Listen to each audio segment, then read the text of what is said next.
மகன் மறைவால் மொத்தமாய் உடைந்து போன பாடகி ஜானகி. 87 வயசாகிற பழம்பெரும் பாடகி ஜானகி வயது மூப்பு காரணமாகவும் இளம் தலைமுறை மற்றும் மற்ற பாடகர்களுக்கு வாய்ப்பு கொடுக்கணும் அப்படின்னு ஓப்பனாகவே சொல்லி சினிமாவில இருந்து ஓய்வெடுத்துக்கிறேன்னு அனௌன்ஸ் பண்ணாங்க.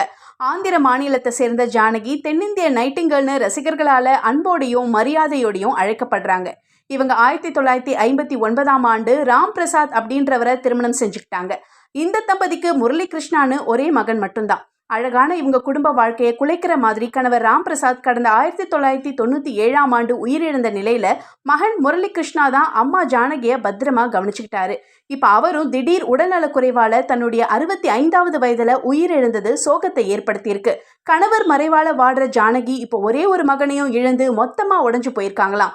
ஆல்ரெடி 87 வயதான அவங்க வயது மூப்பு காரணமாக அவதிப்பட்டு வர நிலையில இப்ப அவங்க புத்திர சோகத்திலையும் மூழ்கி போயிருக்கிறது சோகத்துடைய உச்சம். முரளி கிருஷ்ணா மறைவுக்கு திரைத்துறையினர், ரசிகர்கள் மற்றும் இசைப்பிரியர்கள் தங்களுடைய ஆழ்ந்த இரங்கலை பதிவிட்டு வராங்க. மறைந்த முரளி கிருஷ்ணாவுக்கு ஒரு மகன் மற்றும் ஒரு மகளும் இருக்கிறாங்க.